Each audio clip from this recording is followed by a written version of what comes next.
Texas, the land of cowboy boots, barbecue, and a whole lot of state pride. The Lone Star State has been one of the most popular states for people relocating over the last 20 years. It's been popular since the early 1980s, I'd say, but it's got a little crazy popular over the last 2 decades. Why not? The state has a lot going for it. But let's be real, Texas isn't everyone's cup of sweet tea. Sure, it has its charms, but living in the Lone Star State comes with its own set of unique challenges. Here are 10 reasons why some folks find Texas a bit too much to handle.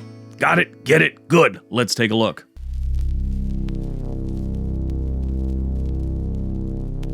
Number 10, extreme heat. Welcome to the sauna, folks. Let's talk about the heat of Texas. Imagine living in a giant outdoor sauna where the thermostat is permanently stuck on broil. That's what goes on in Texas. Texas's heat is a little special. It's probably not as hot as Nevada and let's say Arizona on average. But Texas gets a good amount of humidity in a lot of different parts of the state, especially down towards the Beaumont, Houston. I was in San Antonio and Austin a couple of years back and it was humid as hell there too. Now that I think about it, last year when I was in Dallas, this was last September, it was pretty rough in the humidity department too. Sure, it's not a deep south southern state like Mississippi, Alabama, Louisiana, Georgia, and let's say South Carolina and Florida. But in parts, it does share the same summer weather. Summers in Texas often see temperatures soaring over 100 degrees Fahrenheit, making you question if you're being slowly roasted for some Texas barbecue or something like this. The relentless sun turns asphalt into a griddle, and your car's AC becomes your best friend. We'll talk about the electric bill you get because of this heat later on. The average summer temperature in Texas throughout the whole state, this is a big wide brush we're painting with here, is 86 degrees. Arizona is 91, Idaho is 82, Iowa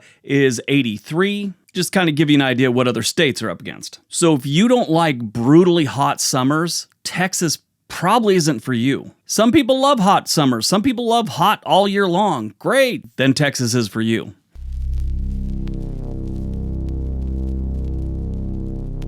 Number 9, high taxes. You know, you never hear about high taxes in Texas because they have no state income tax. Once you hear they're in that group of states with no state income tax, you think, great, they're easy on taxes. No, they're easy on that tax. Everything else is pretty high. Property taxes in Texas are sky high, as if they're making up for lost time. Homeowners sometimes feel like they're actually renting their house from the state. The average effective property tax rate in Texas is about 1.69%, compared to the national average, which is about 1.01%. So while you might save on income tax, the property tax bill can hit you like a Texas twister. They also have high sales tax. Ouch, you know, the checkout line, that kind of sucks sometimes. That's one thing we don't have here in Oregon is sales tax. The sales tax in Texas makes your wallet want to cry with a combined rate of about 8.25%. Your shopping spree might turn into a weeping spree at checkout.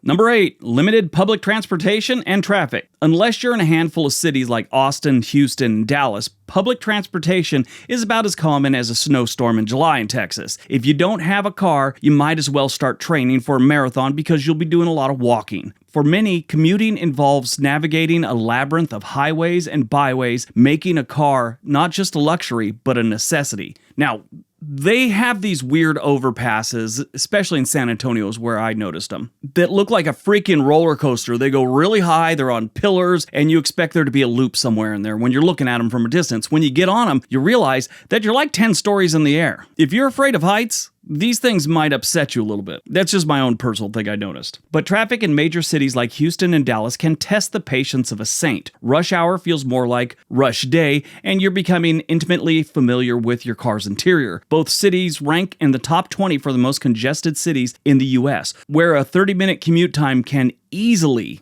double on a bad day. Now, are those the worst in the country? Absolutely not. You're going to have to look at San Francisco, Los Angeles, Boston, a few other places, but they're not what anyone would consider easy on traffic.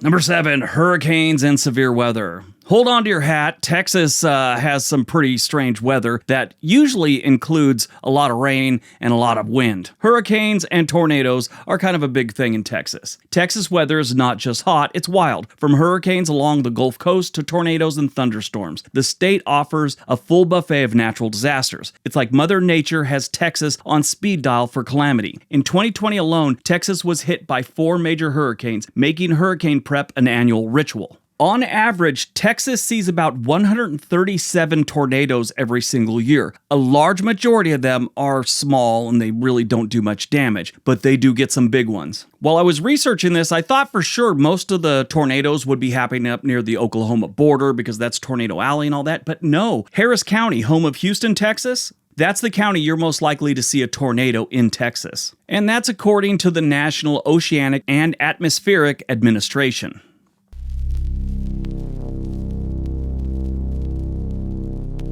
Number 6, high crime rates in certain areas. Duck and cover is the theme in a lot of different areas of Texas. Now, most people think that they have very, very low crime rates because you never hear about it. Cities like Detroit, Chicago, New York City, Camden, New Jersey, Wilmington, Delaware, they all get the big press. I should say Baltimore also, but they get all the press for really bad crime rates. Well, there's certain parts of Texas that are pretty high up there. And another reason people don't think Texas has a high crime rate is because everyone in the state is packing. Yes, that is a very gun-friendly state. That's not on this list, but it should be something I mention. If you are not into the Second Amendment, you don't like carrying firearms, that's not your thing, Texas may not be a good fit for you because they are very much a Second Amendment friendly state. If that's your thing, by all means, move to Texas. You'll have a lot of people to talk about caliber size with. Certain areas in Texas have high crime rates that can make the most fearless cowboy tiptoe a touch. Living in these spots might make you feel like starting your own episode of Cops, like in Houston, for instance. They have a violent crime rate of 1,095 for every 100,000 residents. The national average is 368 for every 100,000 residents, making safety a significant concern in some neighborhoods, especially in the Houston area. Other places, Laredo, a few other cities, have pretty high crime rates. That's something you should be made aware of if you're thinking about moving to Texas.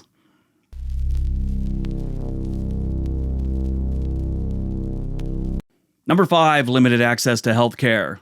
Doctor Who. Remember that show? Well, that's what a lot of people say here because they have such a high turnover rate in rural areas of doctors. It's pretty scary. In rural Texas, finding a doctor can be as challenging as finding a needle in a haystack. And with the state leading in the number of uninsured residents, healthcare access is a significant issue. Now, when you're grading healthcare, they grade outcome and access. Normally, those are the two big things. What's the outcome like? You know, how many people died? How many people got their problems taken care of? But access, meaning how easy was it to get to an appointment? Things like that. That's a big deal. And when you live in rural Texas, that's such a big state. There's a great distance between you and a hospital for a lot of these residents. And that brings down their grade. I'm not saying their healthcare is bad. When you can get in, these are quality facilities, doctors, nurses, whatever. Which means for many, a visit to the doctor might be a rare event. Now, if you're living in one of the major cities, you're not going to have a problem at all. I mean, it's great, it's easy, no problem. But if you're one of those people that wants to move to rural Texas or one of the smaller towns, they're a little light when it comes to specialists and big facilities out there. So that's something you got to know, and it might be a deal breaker for a lot of people, especially if you have some kind of medical condition you need specialists for.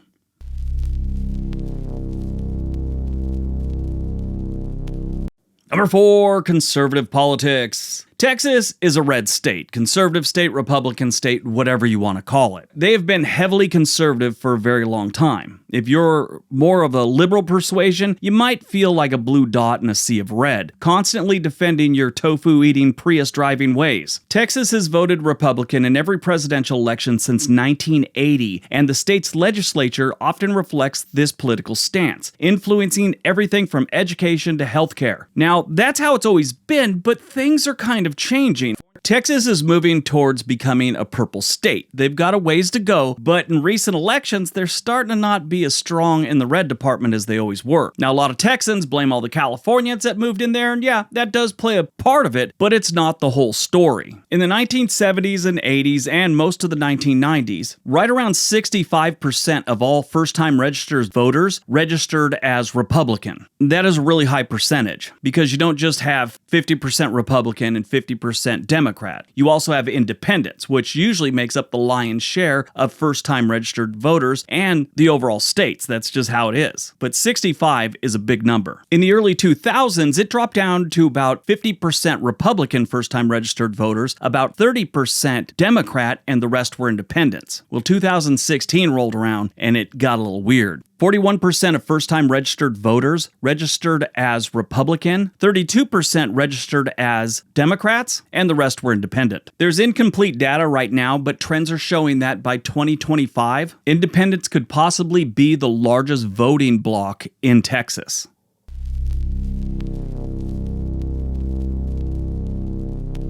Number 3, water shortage. Yes, Texas, for the most part, is a desert state, especially West Texas. Very dry. So Texas often experiences drought, leading to water restrictions and dry lawns. Don't expect to have that lush, looks like a golf course type lawn. You might get that down in the Houston, Beaumont area, but most of the state, it's pretty dry. Water conservation is a daily concern in Texas. Now, there's other states where it's much worse, but if you're moving from back east, or let's say the upper Midwest, Pennsylvania, New England maybe, drought isn't something in your vocabulary. Water is just flowing out of springs everywhere. There's a creek everywhere in most of those states. You move to Texas, you might find some creeks, you might find some streams, but it's nothing like it is back east. It's how it is here in Oregon too. I mean, we got water everywhere, coming out of the ground. I got a pond right behind my house, and about a fifth of a mile away, there's a bigger pond.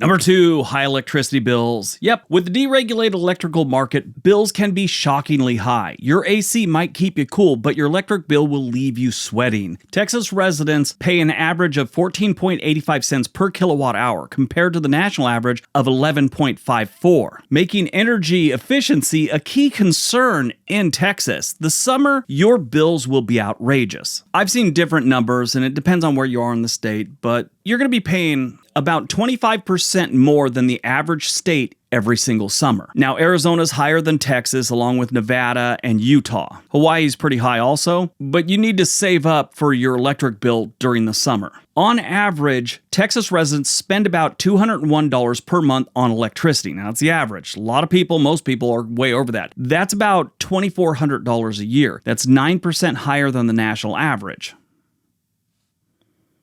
All right, before we get to number 1, if you don't already know, we have another channel called The Sweet Life for Briggs. It's just starting out. It's about the places we stay and the cruises we go on, things like that when we travel. There's a link for that down below. All right, on to number 1.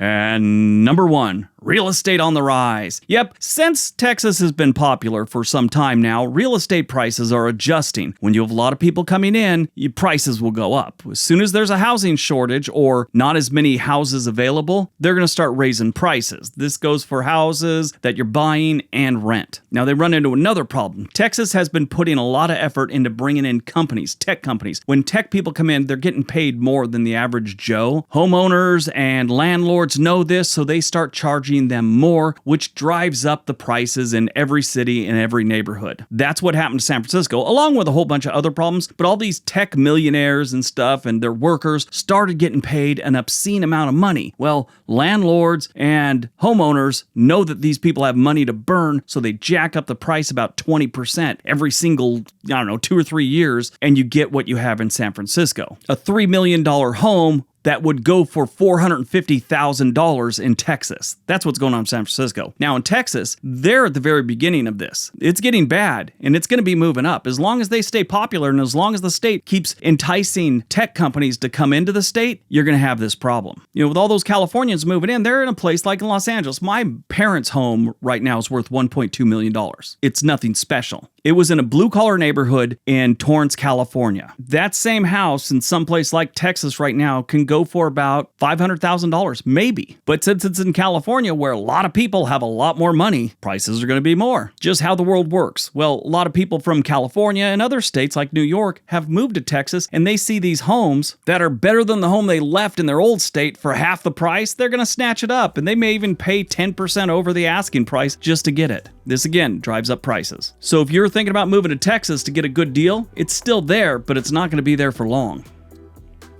All right, that's today's video. If you guys enjoyed this one, you're probably going to like one of the videos that's being suggested right now. Everybody have a great day. Be nice to each other.